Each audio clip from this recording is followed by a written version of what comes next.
Hey you guys, happy Vlogmas. It is Tuesday. We have 3 more days, Wednesday, Thursday, 2 more days until Christmas. And so today I utilized curbside pickup. I had a grocery pickup and I also had a pickup from the liquor store, Total Wine. And I just like I said before, like my first vlogmas video, like I absolutely adore curbside pickup. It's so convenient. If you're not using it, you have to try it. I know people are kind of particular about their vegetables and fruits and everything like that when they pick, but I haven't had a problem so far as quality. Like I don't think they go to the bottom of the bucket to pick your stuff. I would think that they're shopping just like they're shopping for, themselves or whatever. But anyway, so a little peek into my menu. I am going to do, let me start with dessert because I really like dessert. That's the most important part, right? So for dessert, I'm going to do like an eggnog cheesecake. I made cheesecakes before, but I've never made an eggnog cheesecake. So this will be quite interesting. It's my first time. By the way, I love experimenting, especially with food. So sorry in advance to all my family members. They already know I experiment. I experiment when I cook. That's just what I do. And okay, the next dessert that I'm really excited about is the sweet potato pie squares topped with like a praline topping. And if you guys have ever had a praline, it is the most delicious treat you can get in New Orleans, besides beignets or whatever. But that's what I'm doing. I'm doing like a sweet potato squares, doing sweet potato squares, and I'm going to drop like the praline candy on top of the sweet potato. It'll taste absolutely delicious. I'm sure of it. I actually, for like a couple weeks before Thanksgiving, I wanted to make like the little sweet potato mini pies and put the topping on, but what I ended up doing, I didn't have time to make the sweet potato pies, so I just bought like a bunch of patty pies and I just made the praline candy topping and I put it on top, and it was so good and probably like full of sugar, like 1,000,000 grams of sugar or whatever, but they were really good and everyone pretty much liked it.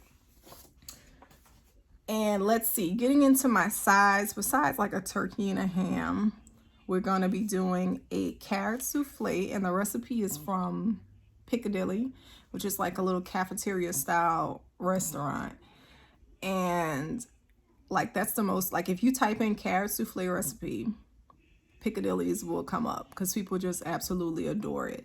And it's pretty easy to make. It's just like carrots, eggs, a little bit of flour, baking powder, sugar, and you just blend the carrots up. You boil the carrots, then you blend those carrots up, and it's kind of like the consistency of sweet potato pie, basically. But it's carrots. And it's really, really delicious. Of course, if you put all that sugar and butter in it, it's going to be delicious. All right, another side we have is stuffed melons. Usually people will do like bell peppers, if you have stuffed bell peppers with like the ground meat and the shrimp and the crab meat and everything like that. Well, melons is called like coyote or chayote, is some type of squash. And what you do is you cut those, you take a whole one, you cut it in half, and then you boil them so that you can soften up kind of like the insides of it, like the meat of the melon. And then you put that into like a bowl and you mix it with like shrimp, ham, shrimp, ham, some breadcrumbs, and you just kind of make like a stuffing of it, and then you stuff it right back into the melons after you cut them in half. So it's kind of like a halved melon, and you just restuff it again once you boil down the insides and everything. It's so delicious. And I'm going to be making a seafood cornbread dressing. And this is basically, it's going to have like shrimp, crab meat. It's going to be a shrimp and crab meat stuffing. And I've never tried this recipe before, but I trust the person who created the recipe which is Charlie Andrews. I said it before in like my top 5 cooking channel video. He is just like, his recipes are good. They're going to be seasoned. They're going to be good. Of course, tweak it how you want, but his recipes are really, really good. Really authentic New Orleans food. I'm going to also be making some baked macaroni. His recipe for macaroni is pretty good. They tear it up. They tear it up.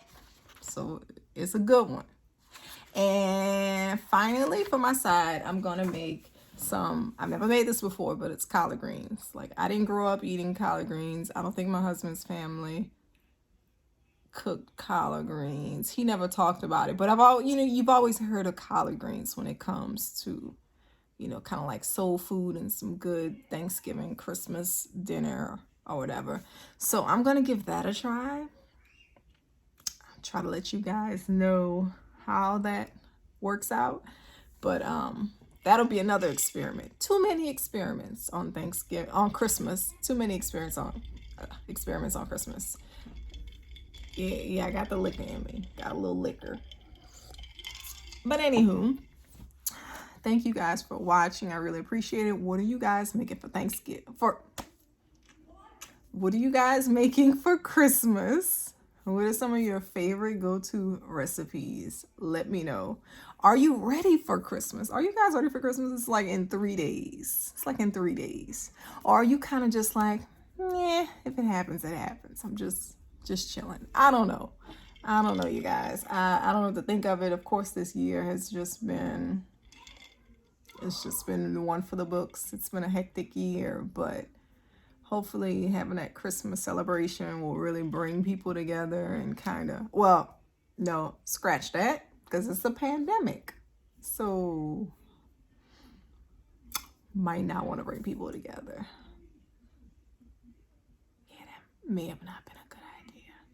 But anyway, all right, guys, thanks for watching. Bye.